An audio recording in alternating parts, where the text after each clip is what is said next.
writing winning research proposals. And first question is, what is a research proposal? What's its objective?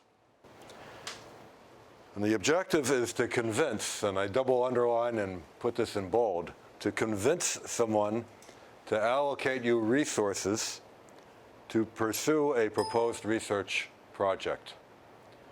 And the emphasis here is on convince. When someone has to reach into their pocket and pull out their wallet, where's my wallet?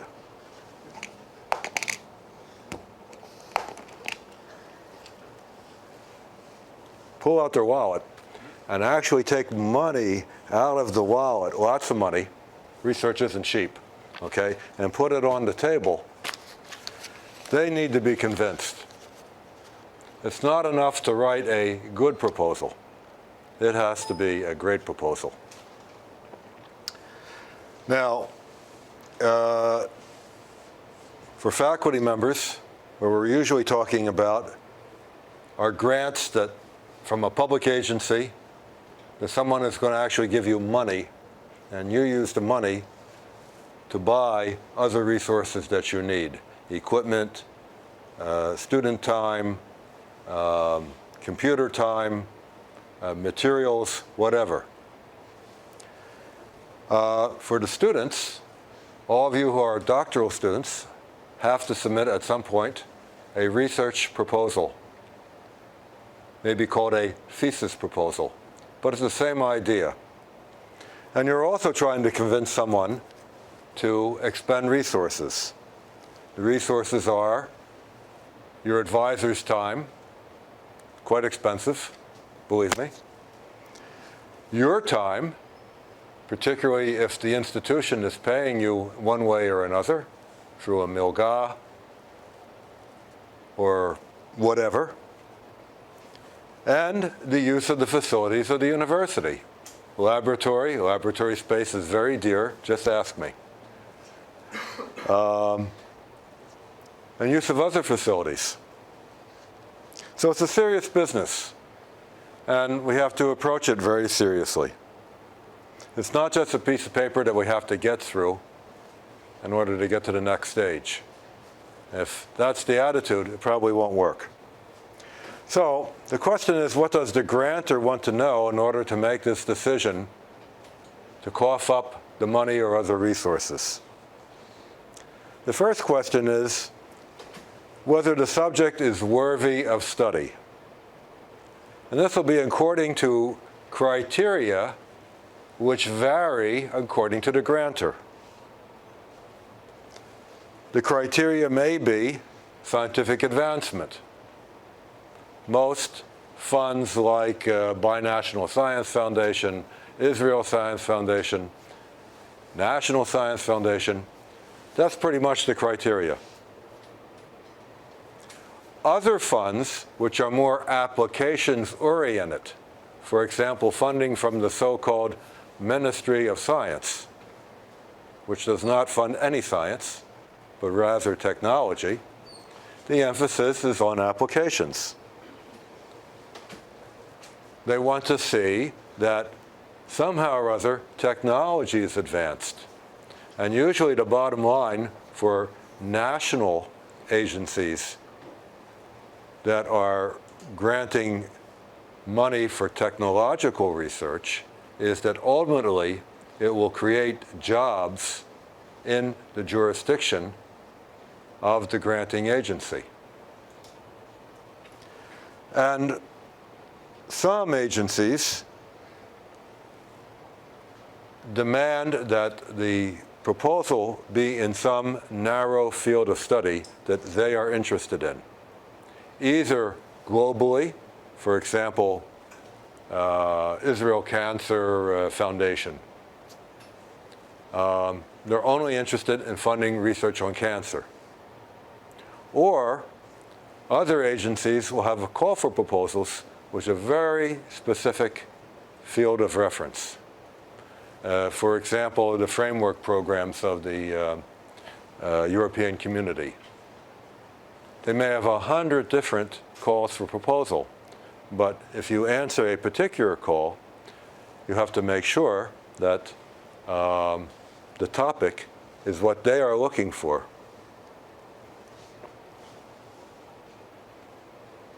They want to know, what is the probability of success? Are they throwing money down the tube, or are they going to get something back from it? And the way are the proposers familiar with the subject?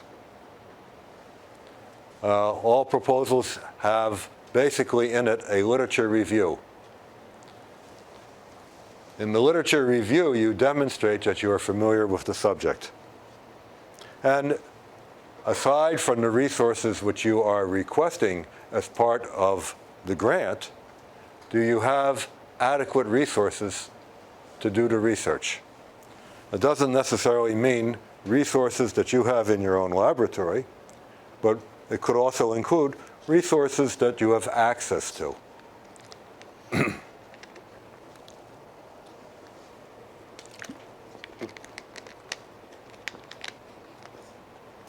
The grantor also wants to know what's required of him. How much money or other resources does he have to expend? And the grantor will be usually judging among various proposals, and he basically wants to maximize the bang for the buck. What is he getting compared to the money that he's investing? If two proposals are apt to have the same scientific impact, but one costs $250,000 and the other $750,000, guess which one he would prefer to fund? Also, time. How long will it take? Is he going to get immediate gratification, or is it going to take a long time? And different agencies have different, let's say, time frames that they're willing to deal with.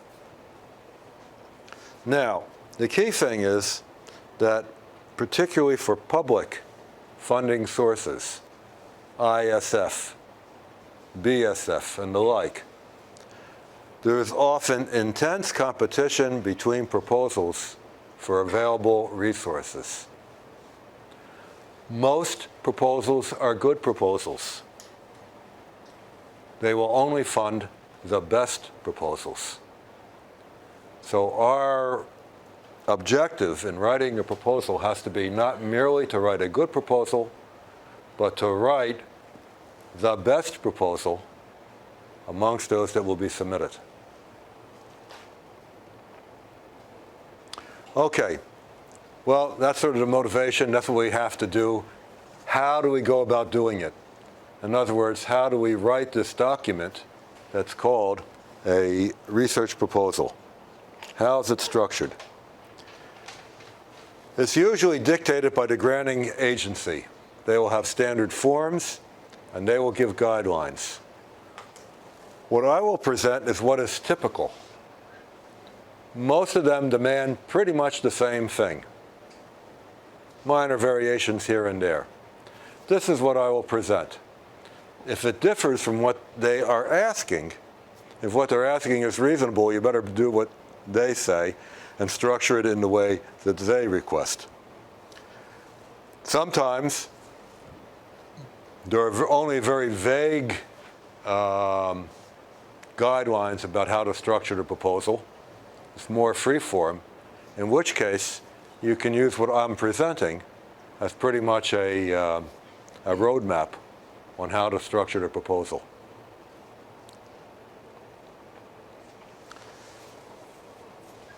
Typically, the proposal will have the following sections: an abstract, something which I call subject area, the scientific or technological background, which is basically another word for a literature survey, objectives, expected results and significance, methodology, work plan, resources, references, budget, and CVs of key personnel. In the case where there are where the proposal is from a group of several institutions, then typically some kind of letter of cooperation from each partner is required so that the grantor knows that, okay, the proposal is coming from Tel Aviv University, but Hebrew University and the environmental laboratory at the Department of Health have agreed that they're going to do the part that's assigned to them in the proposal. Now, those of you who perhaps heard my lecture on how to write a journal paper will recognize that many of these sections are either identical in name or sound very similar to parts of a journal paper. And that's true, they are. The big difference is this thing called expected results. We don't have any results usually. We're proposing what we're going to do, not what we've done. So this is a bit different. And when we talk about methodology and work plan,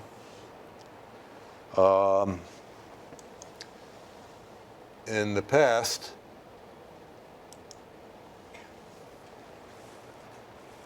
when we write a journal paper, we're talking about things we already did, and we use the past tense. But when we're writing a proposal, we're talking about what we will do, and we use the future tense. Those are the big differences. Yeah? Where do preliminary results go into? I'll talk about that. I'll give you the quick answer.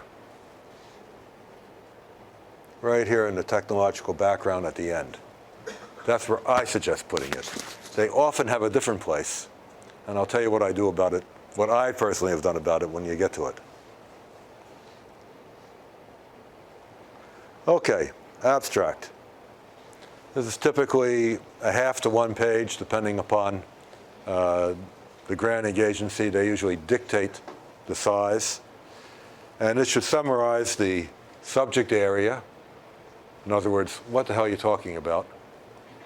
The objectives, the methodology, the expected results and their significance, and the resources required.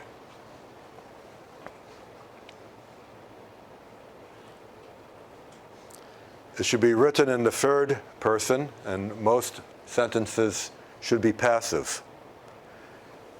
And it's a good idea to either write this at the end, or at least reevaluate it after you write the entire proposal.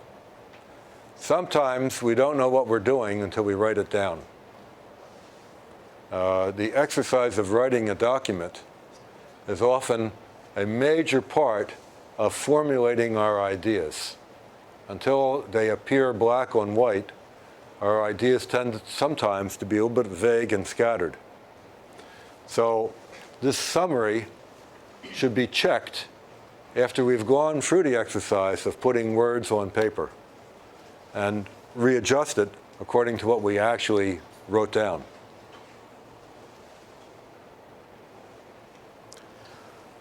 Subject area. This section is actually written not for the people who are really going to be doing the evaluation, but for the administrators who come first. In other words, you submit your proposal to a granting agency, and they will eventually send it out to professional referees, people who are supposedly in your area. But how does it get to them? In other words, how does the administrator of the fund decide, first of all, to which committee or officer to assign this particular proposal, and then further, that officer or that committee, what specific reviewers ought to look at it? And pretty much they will do it by looking at this part of the proposal, subject area. And accordingly, it should be general enough that a non-specialist can understand it. You have to be sure to define things as you go along if you need to be using any kind of technical words. Now this is very similar to stage 1 of the research report introduction, those of you who were at that lecture. Same basic idea. For that, you're writing it for a very general audience, anyone who would happen to read that journal. Here it has to be even more general. You're writing it for an administrator who might not even be a scientist.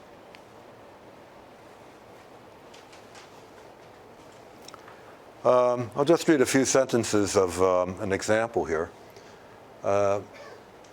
This is an example from a proposal on cyclotron resonance masers.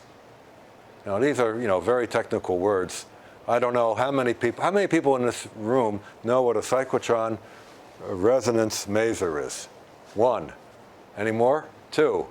Okay? That means that about 32 of you don't know. Okay? But let's look at this, the first couple of sentences of this proposal and see that even you can understand what's written. Cyclotron resonance masers are devices for generating microwave radiation. Okay? So far we've used words that everyone can understand. Based on the interaction of an electron beam with static magnetic field and a resonant cavity. Now it's getting a bit more detailed. But it's using words which somewhat could be understood. And if they don't understand it, they at least understand that this is something that makes microwaves. Microwave sources are used for household microwave ovens, radar systems, and backbone communication links. We're using almost common words here. Okay, everyone knows what a microwave oven is, for example.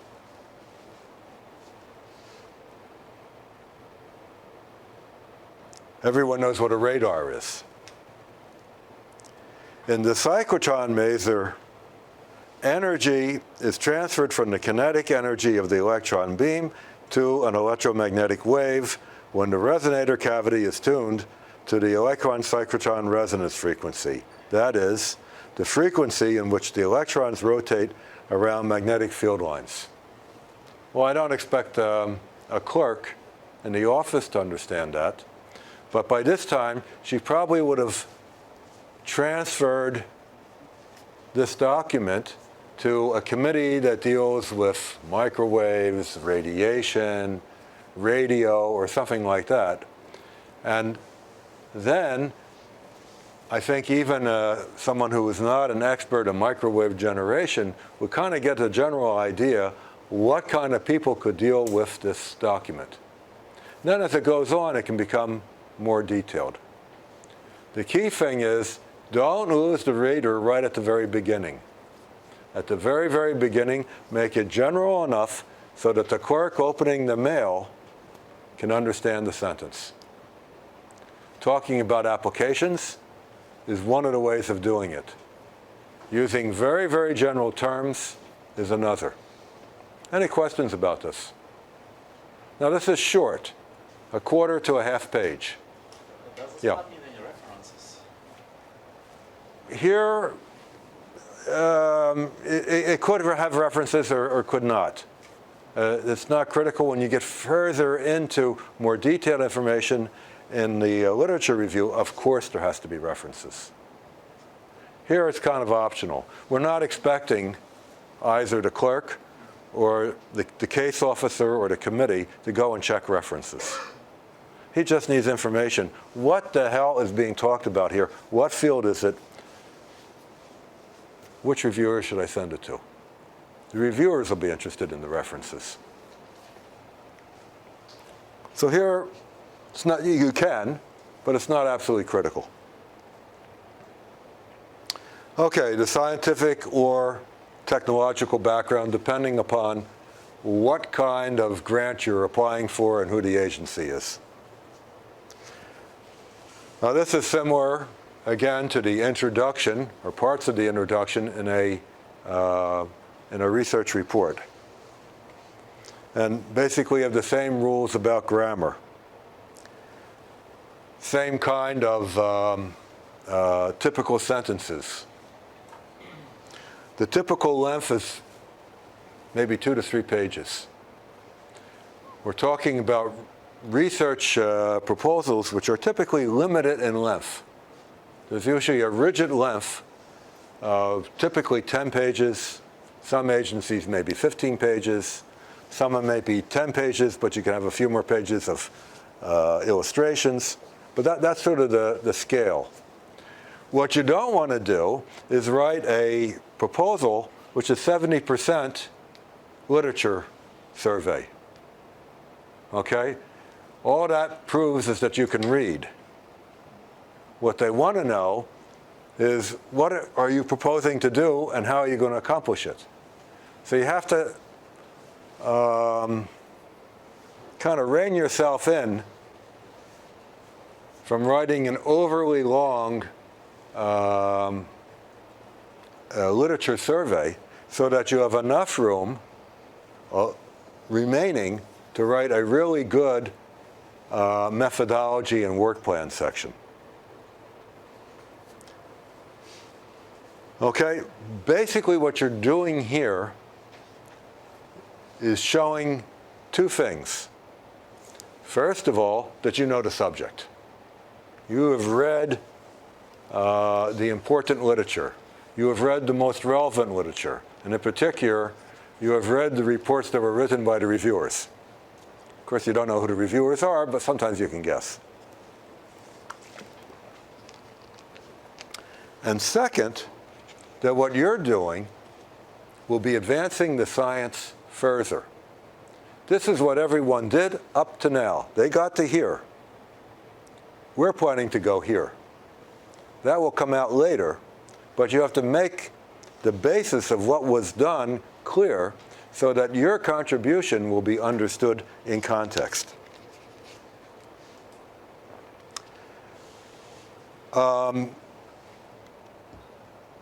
It's okay to go back in history. You can mention Newton if you want to.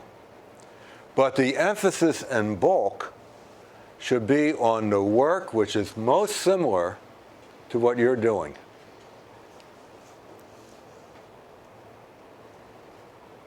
Now, in my opinion, to answer your question,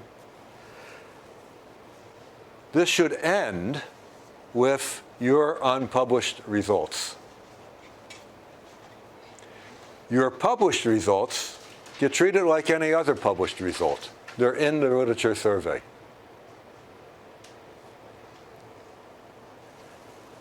Anything that's unpublished should come at the end here. Now, you've got to be quite circumspect in how you handle citing your own work. Of course, you have to cite it. It's probably the closest work to what you're proposing to do. But it has to be in proportion. Anybody who submits a paper or a proposal that 70% of the references are to their own work will not have a lot of credibility.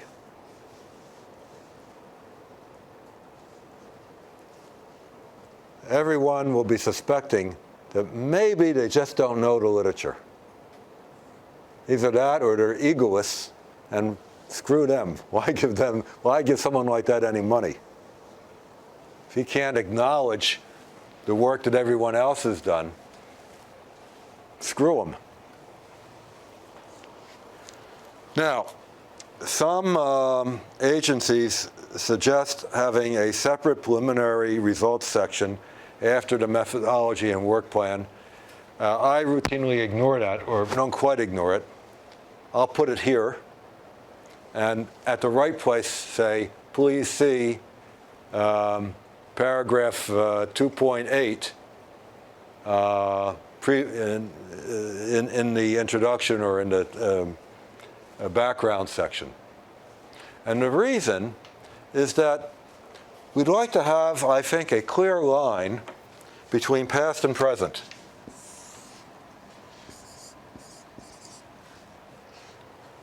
Okay, we start in building our case here in this background section.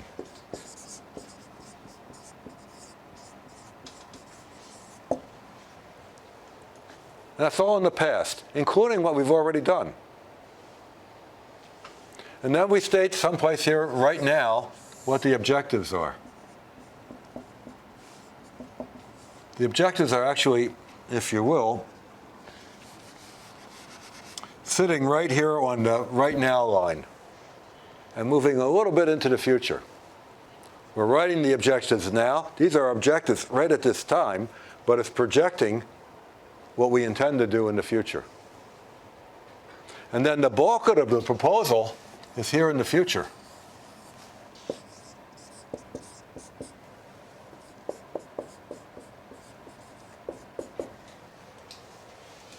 How are we going to accomplish these objectives? This is basically the methodology and work plan sections.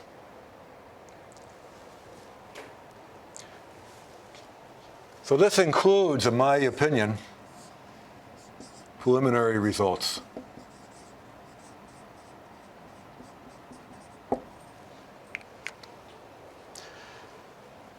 Generally, research grants are for what you're going to do in the future.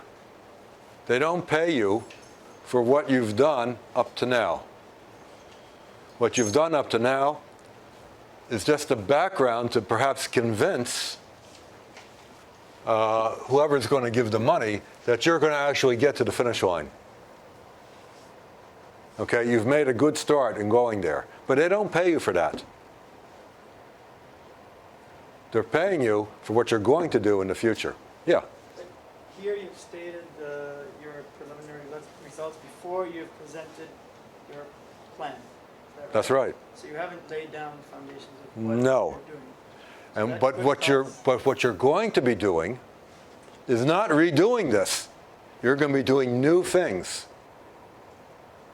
Yeah, I'm just saying it could cause a problem for the reader to understand if you get into a detail of your preliminary results. Well, you should state right here that these are preliminary results and they're not published.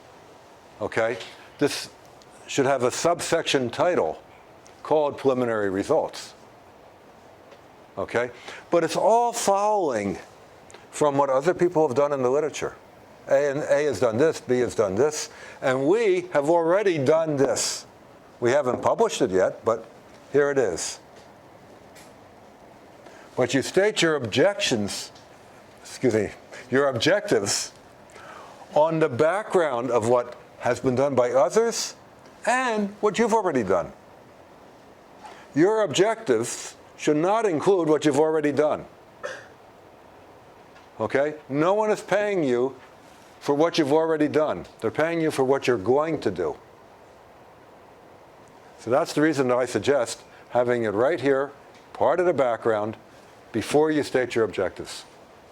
And your objectives should be tied to what you are going to do in the future, not what you've already accomplished. See, we could always make a straw man, right? We could say, okay, my objectives are to do A, B, and C, and then you show, well, look, I've already done A, I've already done B, I've already done C. I don't think that's convincing. That's a good point. I'm just saying there's another problem.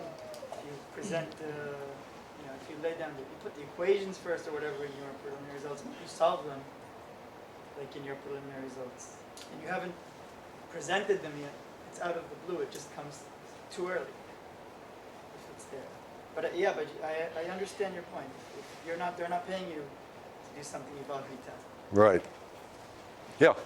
There's a different approach of putting the preliminary results in the work plan, sort of telling the guys with the money, this is a work in progress. Are you in on it? You're telling them that in any event, okay? This section will be labeled 2.8 preliminary results, okay?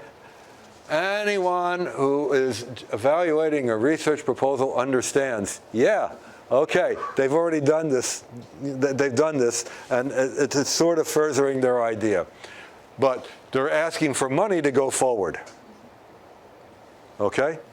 I think that's understood. And here it puts things, in my opinion, in the right order. Now again, I'm giving you an opinion. People will do things in different ways. If I'm evaluating a proposal, I'm not going to take off points because they put the preliminary results, into my opinion, the wrong place. But it makes it harder for me to understand where are they going. I have to think about it more. Now, after you've given the background and your preliminary results, the final paragraph of this background section should be a summary, which is basically a gap statement. A gap statement indicates what was not done, including what I haven't done yet. Okay? And it might start with a 1 or 2 sentence summary about what has been done. CRMs have been produced that generate 10 megawatt pulses at 15 gigahertz. But so far, no one has built any that operate in the terahertz region. Okay? The first sentence was sort of a summary of where have we gotten to now. But what's important is to state what hasn't been done. Okay? That's the gap sentence. Same idea as in the research report, but here it's even more important. It should summarize what was not done or done incorrectly or open questions. And the gap sentence must always be negative in form. It must have a word like not, nobody, never, etc. If there's not a negative word in it, it's not a gap. Don't have an inferred gap. So far, people have made 15 megawatt to 15 gigahertz masers. Okay, that's nice. But it gives no information other than that. It doesn't indicate that terahertz ones have not been made. State explicitly what was not done yet. Now, it has to be definitive, not wishy-washy. Never write to the best of our knowledge. Okay? It's your job to have that knowledge. If you don't have that knowledge, no one is going to give you 2 cents to go forward. You're expected to have that knowledge before you stick your hand out. Nor should there be something like most of the previous research. Most of the previous research indicates that some little part of the research has done exactly what I'm planning to do. So why should I give you money? Someone has already done it.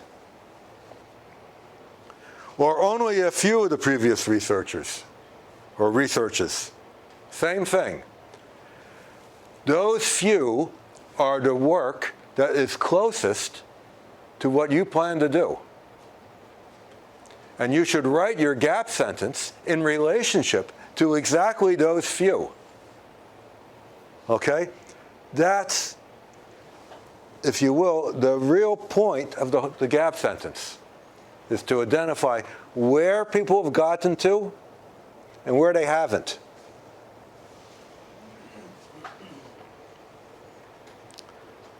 You do not want to have your evaluators asking these kind of questions, like what did the few do? Or why doesn't he know his field?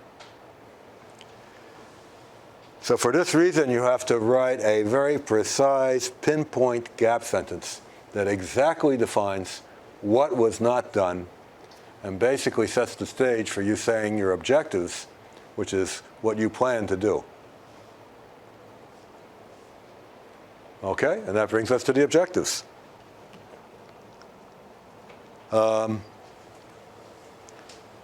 This corresponds to stage 4 of the research report introduction, but here it's more detailed. It should be probably a short paragraph, 2 to 4 sentences. The first sentence should state an overall objective. And then the following sentences can indicate more intermediate or specific aspects of the objective. And here, even more critically than in the research report, the objective must not ever be to study or to investigate, or in other words, to do research. No one is going to give you money when you say that the objective of my research is to do research.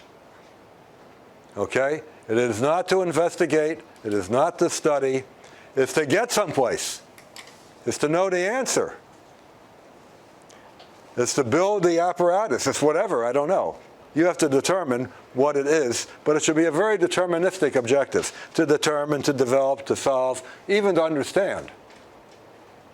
Okay? Understand is fine. Investigate is not.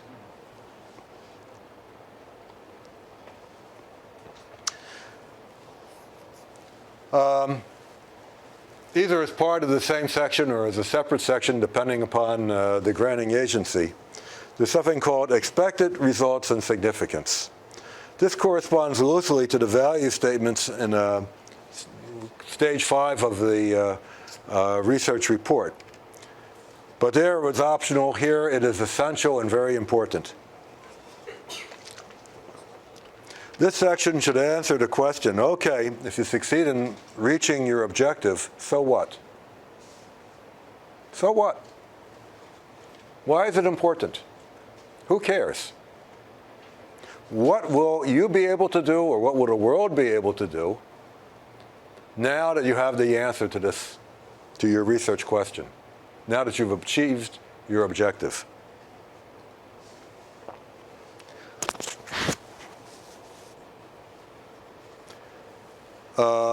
It might be, it'll allow you to address additional scientific questions. Or it might be that some practical use will come out of this, and I hope that's the case, at least in part of the work that we do in the Faculty of Engineering. Some new medical, technological, or industrial product or process. There should be some real reason for doing the research. It can't be some general bullshit like, this is a very important question in elementary particle physics. Everybody's question is very important to the person maybe who's trying to answer it, but why is it important to the person who's going to give the money?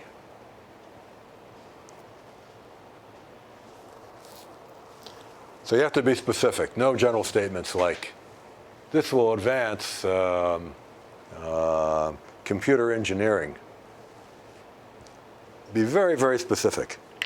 Now, if you can't define the expected significance, two things I think are true. One, you probably won't be granted the grant. And second, you should be asking yourself, why the hell are you doing this research?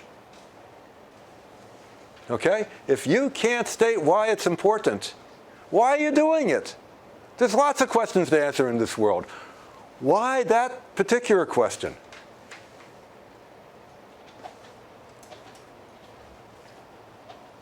Now, this can be difficult for students. You were probably handed the problem to you by your advisor. But ultimately, you are responsible for your research. It's you that's going to have to stand up in front of a committee and defend your proposal, and it's you that's going to have to defend your thesis. And it's you who are going to have to invest maybe 4 years of your life in doing this work. So I say to you, if you can't answer this question for yourself by the time you are writing your proposal, is this really what you want to be doing? You either understand it better so that you understand its significance and you can explain it, or choose another topic, choose another advisor. Get out of this one before it's too late.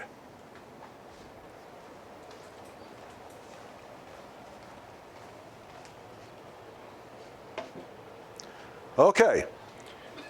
Now we get to the real heart of the proposal. What are we really proposing to do? Well, we've kind of defined where we want to get to with the objectives. The next point is, how do we get there? And there are two sections that answer that question.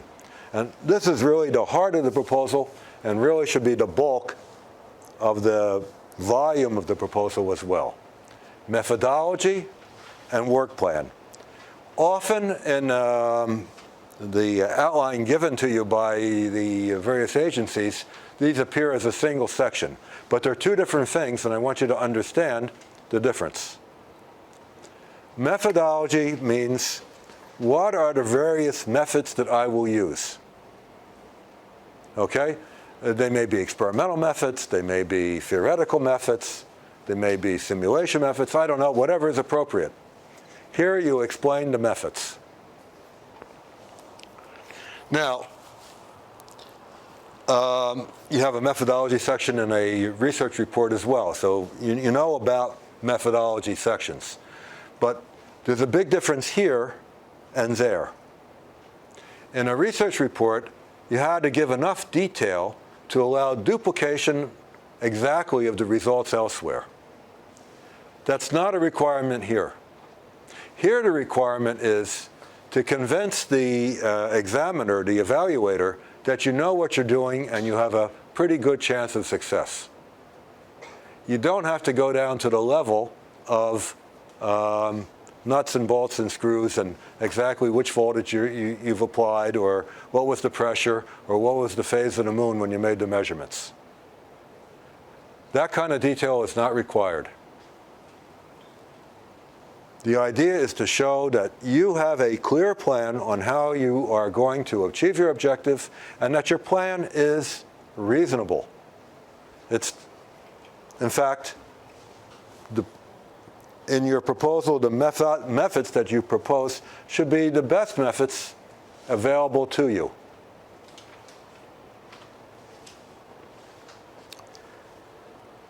Now, for methods which are well known, this description can be very, very brief. It's enough to mention the method and to give a reference. On the other hand, if you're using some kind of new or innovative technique, then you have to describe it in much more detail. Again, how much detail? Enough detail to convince the evaluator that you know what you're doing and that the probability that it will work is high. Now, you may have had a bunch of different methods. For example, if you're doing work in materials research, you'll have methods for fabricating your samples. Maybe you're using sintering, maybe you're using vacuum arc deposition, maybe I don't know what else. Maybe you're casting, okay? So you have all those methods.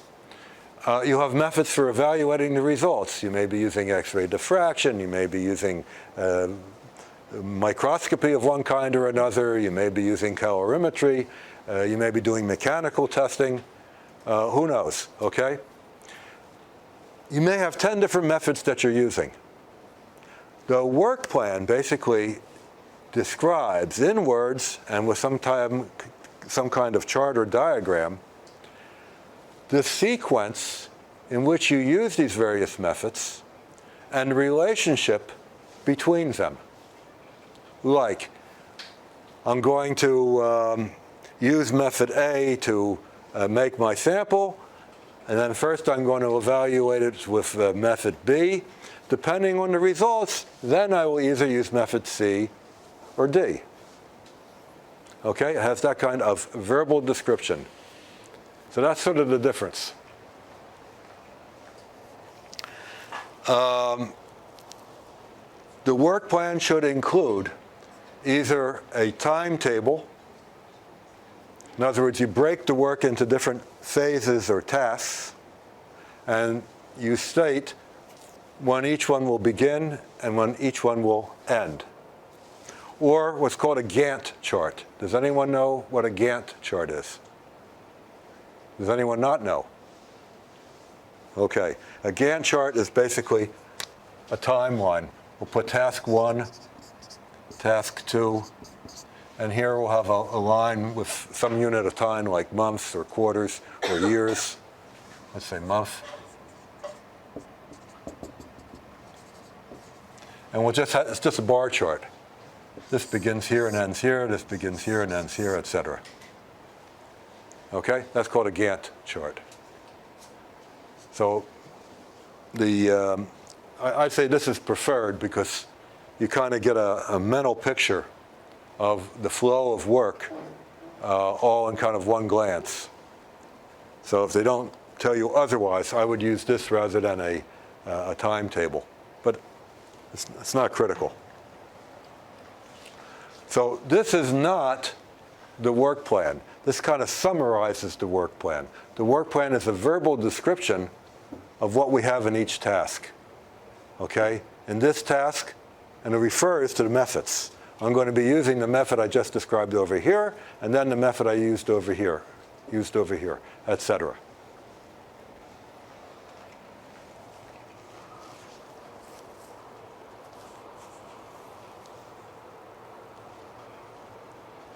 Now, this is really the heart of the proposal. Some people have a lot of trouble with this. They will say things like, well, I don't know what I'm going to do 2 years from now. It depends on the results I get. Believe me, everyone reading a research proposal has been in this situation himself. They know all the excuses. You should have a clear idea of what you think is going to happen. And let that be sort of the center line of your work plan. You can put into your work plan contingencies. If this is what I get, I'm going to give up the work and go home. Okay? If this is what I get, then I'm going to use this method, and if this is what I get, I can use that method. Share your thoughts with the evaluator. Show them that you have thought it through from the beginning to the end. Now, we write our proposal in bits and bytes in a computer memory. We don't chisel it with a chisel and a hammer in stone. Every evaluator has been there and knows that you have to go with the flow a little bit. You may plan to do something and it doesn't work and you have to come up with another idea. Everyone knows this. You can't use that as an excuse not to make a work plan. You have to think things through and make a work plan. But no one really expects that you will necessarily carry it out exactly the way you proposed. Different agencies have different attitudes about it. Most purely scientific ones accept it straight out and just want to be informed that you've made let's say, a course correction when you submit an annual report. More technological ones are a bit more rigid and expect you to request permission when you make a deviation from the work plan. But no one is anticipating that what you propose is going to be followed through exactly from the beginning to the end. Everyone knows that there may be changes. It does not excuse you from writing a work plan. It's got to be there, and it should be the bulk. Now, the people who have a lot of trouble are theoreticians. I've seen proposals that are absolutely awful where theoreticians in this methodology start deriving equations. They give 5 pages of derived equations and think that that's their methodology. Gentlemen and ladies, that's not methodology. That's preliminary results. What I'm interested in knowing as an evaluator is, what are you going to do tomorrow? Okay, I don't need this derivation of equations. It doesn't help me at all in terms of what are you going to be doing for the next 3 years. What I need to know is, how are you going to solve these equations, maybe? Okay. What are you going to do once you solve them? Things like that. What equations are you going to derive in the future?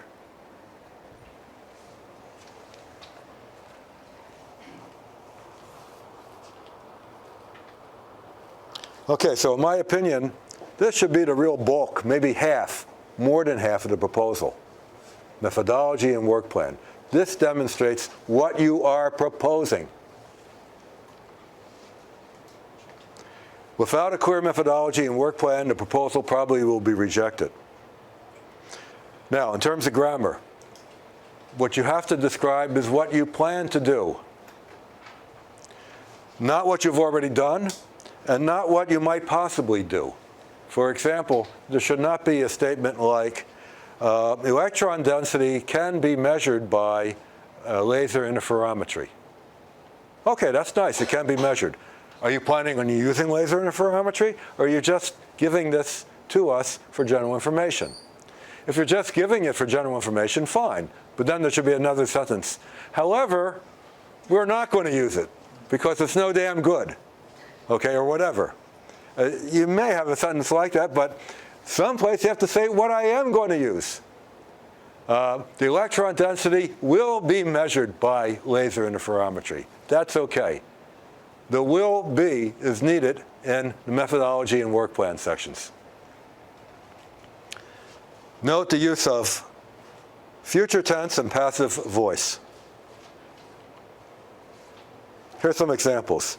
The microwave power output will be measured with a calibrated diode detector. This could be part of a methodology section or a work plan. The first task of the proposed program will be to formulate model equations for peristaltic transport of the embryo in a human uterus. Okay, up to here. Resources. Here you should describe very briefly the proposing organization. And this depends on to whom you are sending the proposal. If you're sending it to Israel Science Foundation, you do not have to describe Tel Aviv University. But if you're sending it to some international agency, there should be one or two sentences about Tel Aviv University. It should definitely describe your group, your lab, the people who are really doing the work. It should detail the facilities available for the proposed research. Note, for the proposed research, you do not have to give a catalog of all the equipment in your lab. That's not of interest. Just what you plan to use. And it should have a brief description of the key personnel, noting that there's probably more detailed information later in the form of CVs. Something between 1 to 3 sentences for the principal investigators and maybe 1 or 2 sentences for the students, technicians, etc. Now, up to here, this is typically the bulk of the body of the proposal, and it's typically rigorously limited to 10 pages, and that does not mean 10 pages with font 7.5 points. Okay? They usually dictate what font and what spacing. You can't cheat on it.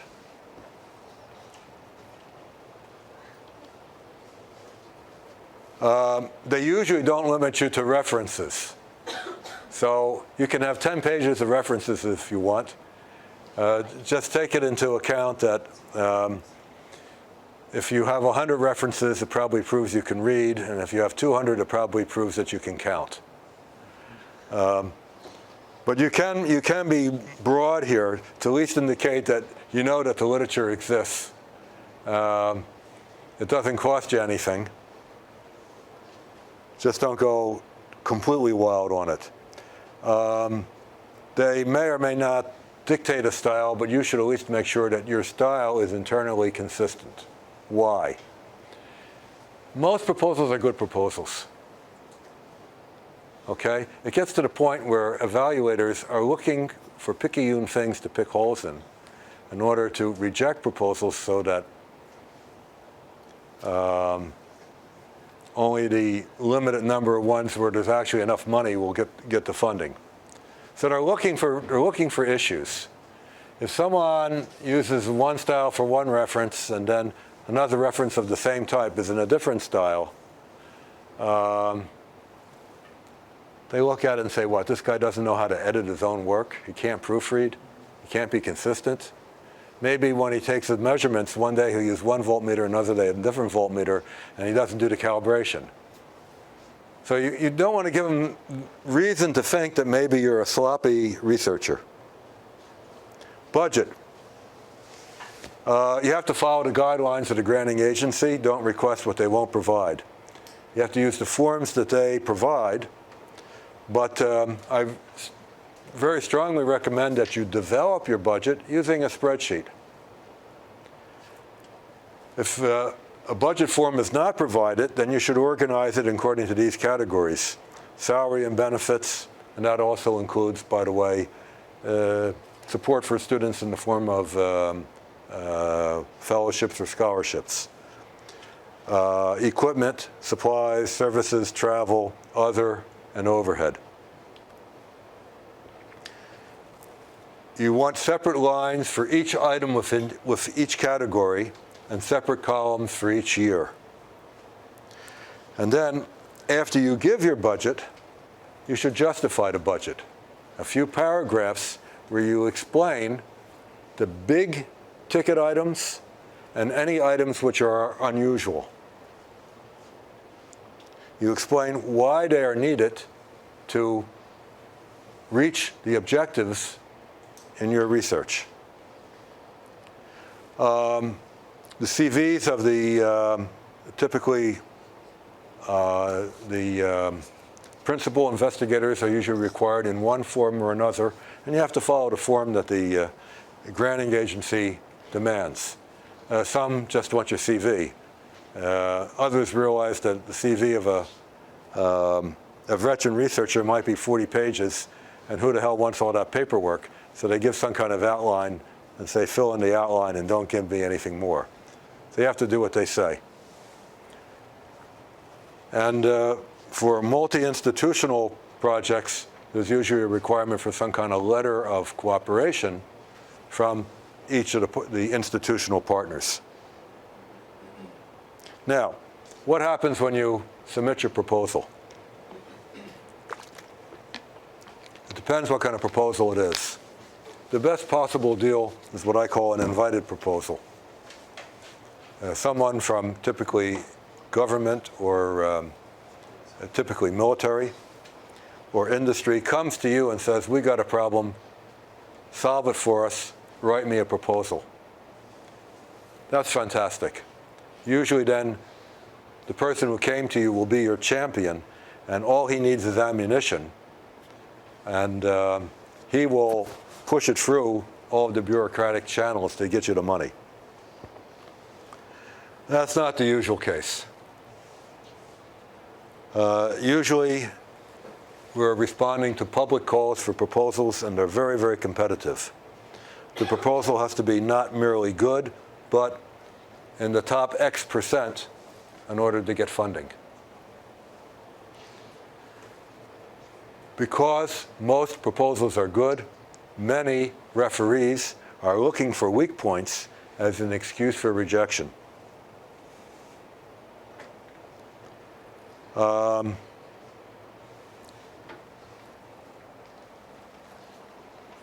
What do they look for?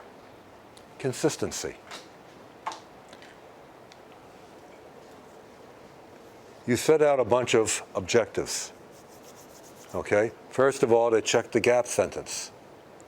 Were these objectives, in fact, already accomplished or not? They look at the expected results and significance. If he accomplishes these objectives, why is this a good idea? And they look at the methodology, work plan, and budget to see that each of the objectives is answered by some method and has its place someplace in the work plan. That all of the resources that are requested in the budget are in fact needed to accomplish the objective. That all the people needed to accomplish the objective are in fact in the team. That it all ties together. Okay? Consistency and having a package that hangs together is probably the key thing here, and is certainly something that every evaluator will be looking for. If there's some dribble in the methodology and work plan that does something that's not connected to an objective, he's wondering, is this guy able to think clearly or not? Maybe he's going to wander off and do research on the taste of chocolate when he's supposed to be investigating free electron masers. PhD candidates.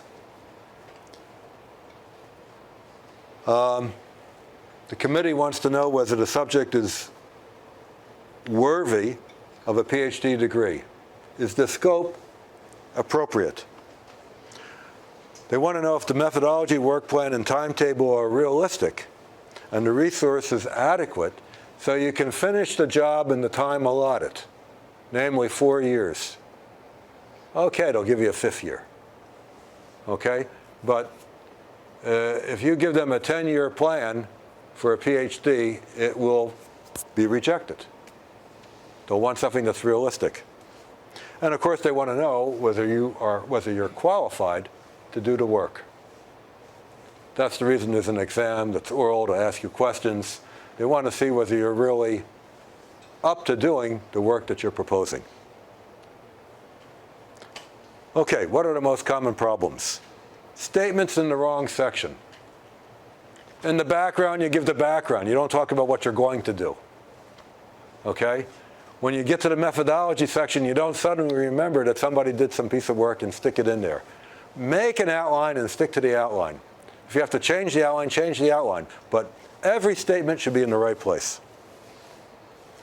Lack of a definitive gap paragraph. The person who's giving the money wants to know that you are going to produce a significant new result. Tell them that this result has not been produced before. Be clear and explicit, not wishy-washy. Not having a clearly defined objective. Typically things like, we're going to investigate X, Y, and Z. Okay, the guy is asking for money so he can go play in the lab. Is that where I want to put my money? No, I want someone who can think the whole thing through from the beginning to the end. He knows where he's going. He knows why he wants to get there. And he has the methods to get there. Significance of the work not emphasized. We talked about that before. As an evaluator, I want to know why this work is important. Why should I fund this research instead of that research? An inadequate work program. This, I think, is probably the most common. I don't know how many research proposals I've seen where it's 6 or 7 pages of background and about 1.5 pages of methodology and work plan. My feeling about someone like that is, I know he knows how to read. I'm not in the least bit certain that he knows how to plan his research. Do I want to put my money with him?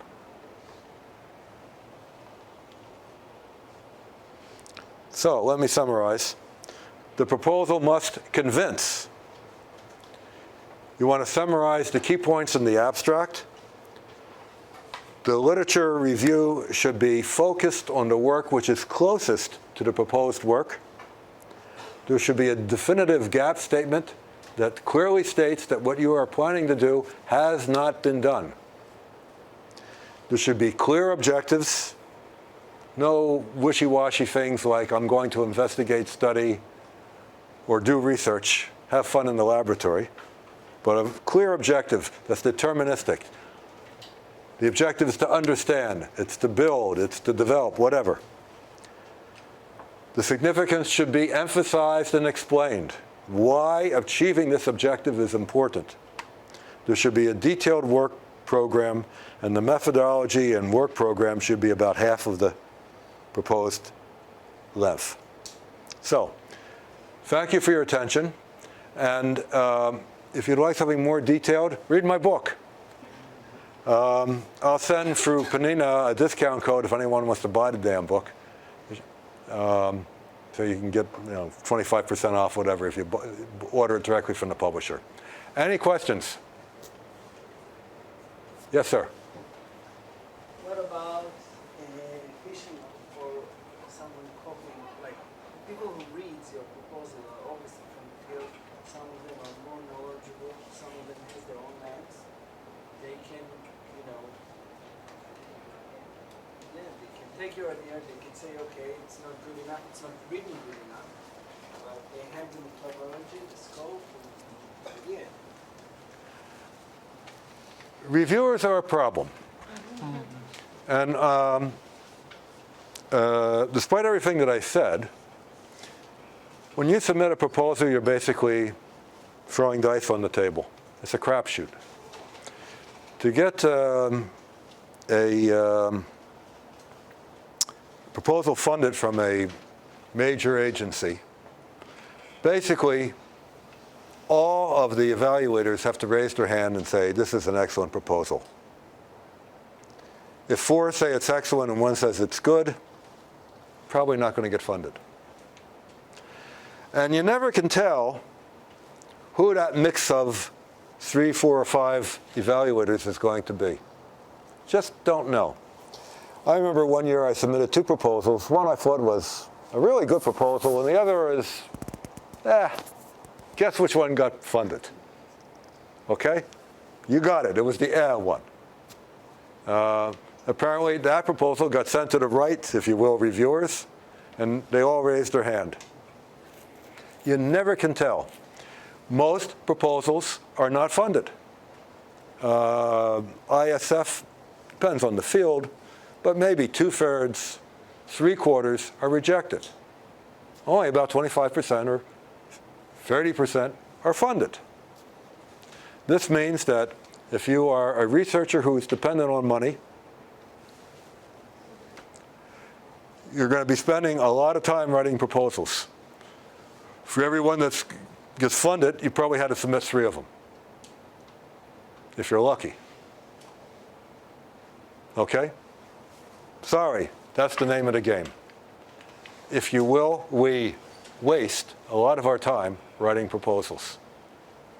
Yes, what about copying your proposal?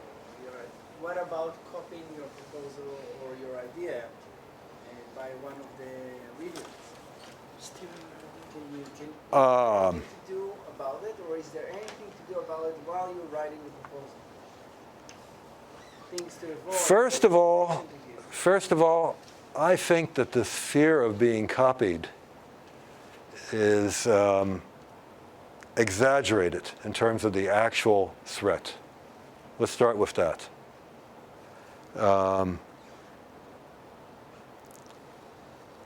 Copying other people's ideas does not happen very often. It really doesn't, because most of us, to be honest, who are into research are very egotistical. We think our ideas are the best.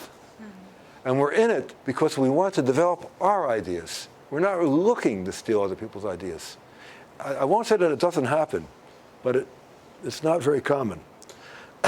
Secondly, where is this guy going to go to get the money? Another grant? Maybe. But pretty much in the research community, we have a pretty good idea what everyone else is doing in our particular little niche. If somebody comes up with something that's way out of left field compared to what he's doing, and guess what? It's just like what you're doing. Yeah, it's probably going to be suspicious. I won't say it doesn't happen, but it's not all that common.